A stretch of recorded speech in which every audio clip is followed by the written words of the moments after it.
I'm going to start out the second part of this unit with a brief introduction to Egyptian culture. Then we're going to dive right into 3 very full days of Egyptian art. I'll come back to this slide, but let me just start out by acknowledging that we are covering a long period, as you probably gathered from your long study guide. And we won't even be delving into Egypt under Persian, Greek, and Roman rule, at least for now. So to put this in perspective, 2,500 years pretty much covers the rest of this course. We will go from to, and even then, we still have 100 years to go. Meanwhile, when we get to Egypt, we go from here, in fact, we go earlier, if you have the palette of Narmer, to here, to here, to here. So, back to our slide. This doesn't mean that Egypt was static at that time. We'll talk about some changes in Egyptian culture. Also, Egypt, as you can see from this timeline, alternated between periods of stable, centralized kingly rule and periodic disruptive invasions. So, which dates do you need to keep straight? Well, I wish I could say none, but that's not going to be true. So let's try to keep it simple. Think of the Old Kingdom as the 2000s BCE. It's also the age of the Great Pyramids. So if your question is asking you about pyramids or, hint, hint, a stone statue of pharaohs, it's almost certainly asking about the Old Kingdom. Indeed, pyramids probably brought the Old Kingdom down. Here's my candidate for an AP question that will probably never get asked. Not how did art reflect culture or support culture, but how did art destroy culture? Contrary to myth, slaves did not build the pyramids. They were huge public works projects, and they cost a whole lot. So increasingly, pharaohs had to rely on regional governors called nomarchs to assemble the workforce, and eventually central control broke down. Note that the Middle Kingdom didn't have pyramids. It was a time of major military expansion and had splendid fortifications, but we're not going to study these. In fact, you're not going to encounter any images from the Middle Kingdom at all. So that's 500 years we don't have to worry about. The New Kingdom is the golden age of Ramses and other pharaohs you've probably heard of by name. Its most characteristic architecture was the temple. So if it's a temple or work in a temple, it's probably New Kingdom. Oops. Sorry, I've gotten my slides messed up for a second there. Here we go. So leaving aside pyramids versus temples, why does Egyptian culture show such remarkable stability? The map gives a few clues.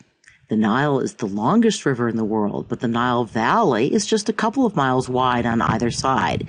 Anyone who wants to rule Egypt has to impose rule over a much bigger area than Mesopotamian city-states, but has easy access to those people. So both of these realities created incentive for and made possible a more centralized administrative state. The Nile floods predictably. This is not the Tigris and Euphrates, which, as we saw, flooded irregularly and constantly changed course. Life was simply less changeable in Egypt, yet it was also highly cyclical. The Nile flooded and receded year after year. As we will see, Egyptian religion and politics worships the unchanging, the linear, history in the shape of the Nile, if you will. But Egyptians also focused on the cycle of life, death, and above all, rebirth into the afterlife.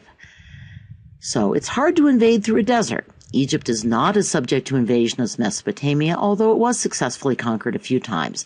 Again, this gave Egyptians and their culture a greater sense of security and longevity. Interestingly, most of the people who successfully invaded Egypt quickly became more Egyptian than the Egyptians. Cleopatra, for example, was really Greek. The good news is you don't have to keep a lot of non-Egyptian influences on Egyptian art straight. One further confusing note, which the map should help make clear. Lower Egypt is the north, Upper Egypt is the south, has to do with the way the Nile flows. The two kingdoms were unified in around 3100 BCE, which is really where our story is going to start. Old Kingdom authority centered in Lower Egypt with its capital at Memphis. The capital of the New Kingdom was still Memphis, but authority was really centered at its religious capital of Thebes. At the heart of Egyptian ideology, in addition to the afterlife, and we'll be talking about that very soon, is the pharaoh, the ruler who placates the god, the ruler who petitions the gods, the ruler who is one kind of god and eventually becomes another kind of god. But the Pharaoh cannot do whatever he wants, as we'll see when we get to a Pharaoh who tried. Most pharaohs accepted that it was their responsibility to maintain ma'at, M-A''A'-T, which really means, it's a complicated concept, but it means right order and harmony. Actually, the Hebrew word shalom is somewhat close to it. Pharaohs brought ma'at to their kingdoms and people, but they were also subject to ma'at. They were subject to the universal laws of the gods. This New Kingdom poem sums up the Pharaoh's role. He is sent by the gods. Without him, the people will suffer and die, so no wonder they serve him in life and afterwards. Now, on to Egyptian sculpture, architecture, and painting.